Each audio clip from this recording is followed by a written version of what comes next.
Hello friends, and welcome back to the Hall of Craft! So lately I've been building a lot of structures, and that can be pretty fun, but it can also be a little bit tedious because it involves a lot of precise cuts and measurements. So today I wanted to change things up a little bit, and as a good starting point I have these really rough modular hills that I built a while back.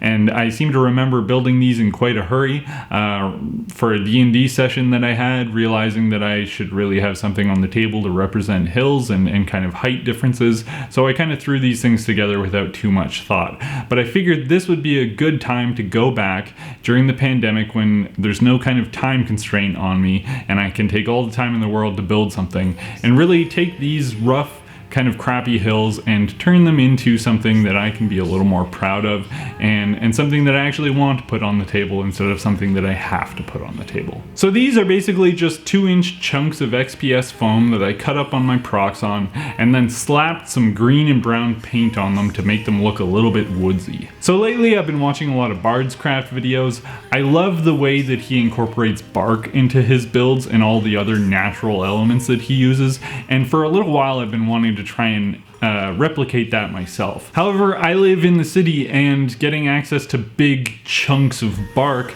isn't quite as easy as you might think, if you even think it's easy. It's not. So, where am I going with this?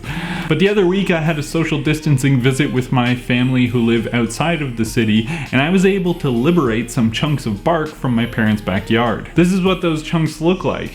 I'm very happy to have it, but one thing that you're going to notice right away, if you've seen any of Lucas's videos, is that it's not exactly the same type that he's been using. I think he uses pine bark, which is very thick and kind of luscious, and you can cut it into big chunks. However, the type that I have my hands on here, I'm no tree expert, so I couldn't tell you what tree it's come from, but it's very thin and very, very hard and very brittle. So I don't think I'm going to be able to use it the same way that he's been using his, but I am happy to have it, and I have an idea for how I can use it in a build of my own. But that's enough of me talking, so let's just jump right into the build and I'll show you what I came up with. To start out this build, I'm going to take a knife and start carving up my old hills. I want these to have a much more gradual slope than they have right now so that minis can actually stand on them. One super easy but super messy way to do this is to scrape your knife along the slope like this.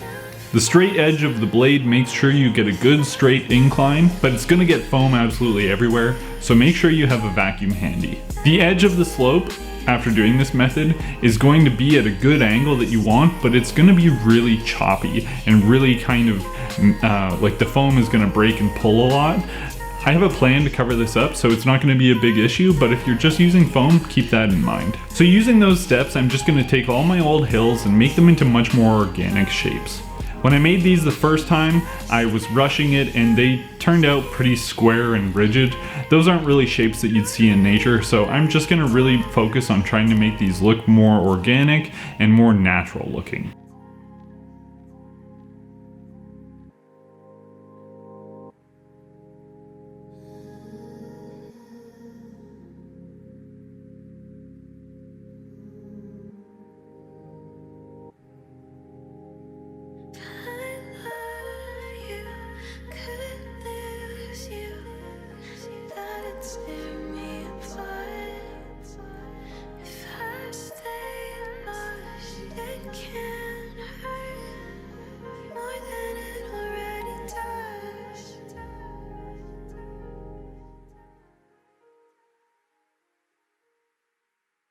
I also grabbed a random cutoff piece from a previous build to make a little plateau piece. I'm just going to carve some stairs into that. I'm imagining this one being some ancient structure buried by time and dirt. I accidentally cut off my bottom stair, so I'll just hot glue that back into place. So once those are all cut, it's bark time. For this step, I'm just going to start grabbing chunks of bark and using hot glue to attach them to the sides of my cliffs. The bark is too stiff for a knife, and I don't want precise cuts here anyway, so I'm just breaking it with my hands. I'm just going by feel here and getting some chunks that are shorter and some that are taller. The taller chunks that extend past the cliffs will make for good cover spots for player or enemies to hide behind. So once all the bark is attached, it's time for the DM Scotty Classic. White glue and toilet paper. For this, I actually really wanted to get my hands on some Sculptamold because I've been seeing a lot of videos where people are using it and it just looks like a really fantastic material, but I took a look on Amazon and it was all sold out, and I went to my local craft store and they didn't have any either, so DM Scotty Classic, the old tried and true, is gonna get us through, and that's what I'm gonna use here. First, I lay down some parchment paper. This is crucial so that my hills will peel off of my workspace once they're dry. Now I'm gonna mix up some glue with a bunch of water in a solo cup. Once it's at a good consistency, it's time to get messy. I'm just gonna take a few sheets of toilet paper at a time and dunk them into my glue mixture, and then start working that over the surface of my hills. Two important things I do here.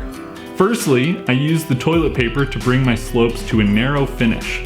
This is because I want to make these without bases.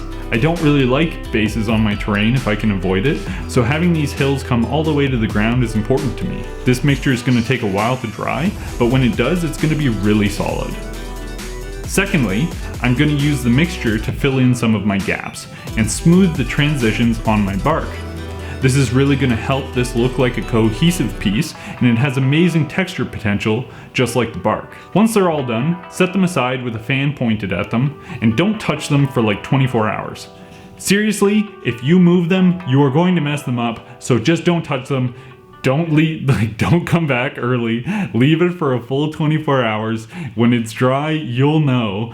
Don't poke them, don't move them. It's not worth the risk. Once they're all dry, it's gonna look like this. Because you set down parchment paper, you can just peel these off like nothing. I'm gonna take a pair of scissors and I'm gonna cut away any excess areas where the watery glue pooled at the base. Now I'm just gonna coat all my hills with the Black Magic base coat. Link to Jeremy's video about that in the top right. It's basically just black paint and Mod Podge. I like to use this on almost all my builds because it takes paint really well once it's dry, but the main reason is because it adds an extra layer of protection that really holds all of your elements together. In this build, it does work on the bark. This is also going to prevent any water in your paints later from reactivating the PVA glue that is sitting dormant in the hills. Here's what those look like when it's all dried up. Now I'm just going to touch up any areas that I missed and coat the bottom as well. You don't have to do this, I just like covering up the blue of the foam. Now it's time to paint. I'm going to start with the stone elements. My classic stone recipe is still making me happy, so I'm going to use that. It looks like this. Overbrush graphite paint heavily with a large makeup brush onto all your stone areas. Graphite is a sick base coat for stone because it has blue undertones, and that is really going to give you a bunch of contrast with your yellow toned highlights. I go for like 90% coverage with the graphite. Next, without cleaning your brush, you can take classic gray and overbrush that as well. With your gray, you probably want about 70%-ish coverage over top of what you've done. After that, you use dark taupe to pick out random areas on your stone and overbrush it on. This adds some differentiation onto your stone so that it's not just all monochromatic gray. Then I highlight those dark taupe areas with light taupe. And just for fun, I add a couple extra areas of light taupe while I'm at it. Now for the holy grail of craft paints, suede. Use it on wood, use it on stone, use it on bones, use it on cloth. Suede does it all. I cannot recommend this color enough. Buy like 8 bottles of it. You'll go through it eventually because you can use it on everything. It is such a good tan colored highlight for all your crafting terrain pieces. It's really, really versatile. We are going to use it as a dry brush here and try to establish a highlight on all of our stone from above. This is really where you get to see all that amazing texture of the bark come to life. Lastly, I'm going to use a very gentle dry brush of vanilla on the top edges of all my stone cliffs. Okay, stones are done for now. Let's get some paint on this dirt. For my base coat, I'm going to use some really, really watered down burnt umber. This is going to help it get into all the nooks and crannies, and I'm not afraid to get a little sloppy with this and get some of my stone a little dirty. Once it's dry, I'll overbrush it with the classic brown. Then I'll mix a bit of vanilla into my brown and overbrush some highlights with that. Now I'm going to try and focus my overbrushing on the center areas where people would have walked. For this, I'm going to use golden brown. Finally, I'm going to mix some vanilla into my golden brown and give my brightest highlight a dry brush. Now it's time to wash. This is really going to help add some contrast and bring out a lot of those detail areas on the bark and paper mache. This is just my homemade black wash. I detail exactly how I make this in my Tower of Tyranny painting video. I'll link that in the top right now if you missed it, or if you're interested in checking that out. I'm not going to be shy here when applying the wash. I'm just going to drench all of my pieces. Once they're coated, I can use some paper towels to dab off any excess wash that pools in the flat surfaces. I'll leave that for a while to dry, but when I come back, they look like this. These things are really sturdy now, and I think that the stone bark looks amazing. I'm really happy with how these are shaping up so far. I don't normally do this next step with my stone, but I wanted just to crisp up the highlight a bit at the tops of my cliffs. So I took the suede back out and I really lightly dry brushed again. While I was at it, I also hit a few areas on the dirt near the stone to add a bit of differentiation in tone, because I felt like there was a little bit too much brown and it was kind of overtaking. Now it's time to put some flock on these bad boys. For this, I'm just going to brush white glue on with a wet brush to help it flow better. Just put glue wherever you feel like there should be grass and then sprinkle on your flock. Make sure to leave some dirt areas poking through. I focus most of my grass on the areas where the darker brown is. So I started with dark green flock and then I used a lighter green flock after. In hindsight, I probably should have used lighter green first and then darker green for the thicker areas, but it's okay in the end and it looks just fine. And just in hindsight 2020, if you're following along, maybe keep that in mind. Once all my dark green is set in place, I leave that for a while to dry, and then I use a brush to get rid of any loose flock that isn't stuck well enough to hold. Now I'm going to repeat that process with a finer light green flock, and I'm going to use my strainer to try and apply it a little more finely. I'm basically using this to thicken up any of my grassy areas and add more color differentiation to my grass. Once that's dry, it looks like this. I experimented a bit with adding really watered down glue to my biggest hill and then adding a second layer of flock, but I decided that wasn't worth the effort, so I'm just moving on to the next step, which is filling my squirt bottle with watered down white glue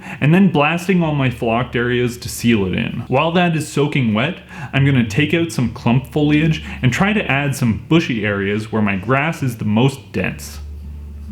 Once those are in place, to help seal them in, I'm going to use my dropper and soak them in watered down white glue. After that's all dry, I think it looks fantastic. The watered down glue did a really good job of stiffening up all the clump foliage, but it's not quite attached to the piece as securely as I would have liked, so I'm going to go back and add some full strength glue where required to attach all of my clump foliage better. While I wait for that to dry, I'm going to take my Bieltan green from Citadel and use it to add some dark green areas to my stone. I was a little trepidatious about this step at first, but I'm really happy that I did it.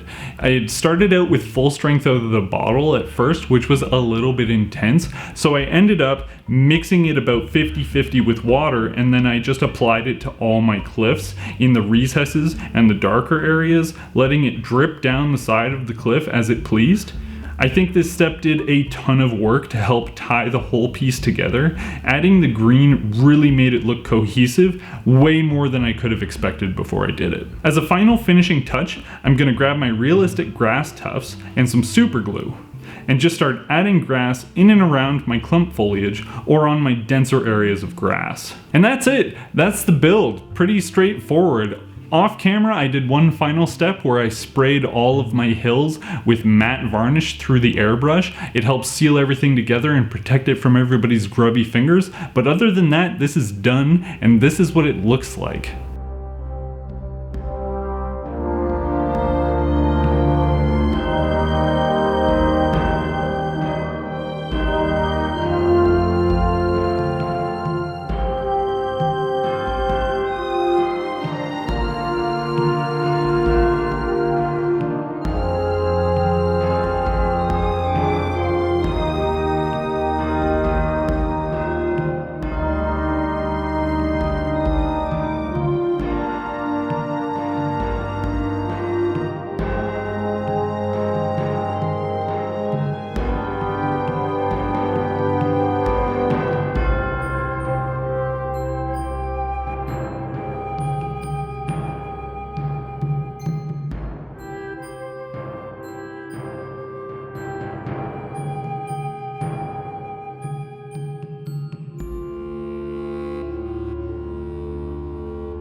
Those are my realistic modular hills and cliffs. Thank you so much for watching. I hope you guys enjoyed the video. Let me know what you guys think down in the comments below. If you enjoyed this video, I have plenty of other terrain making and painting and crafting videos that you can check out. Thank you so much for watching again, and I will see you guys in my next video. Have a great week.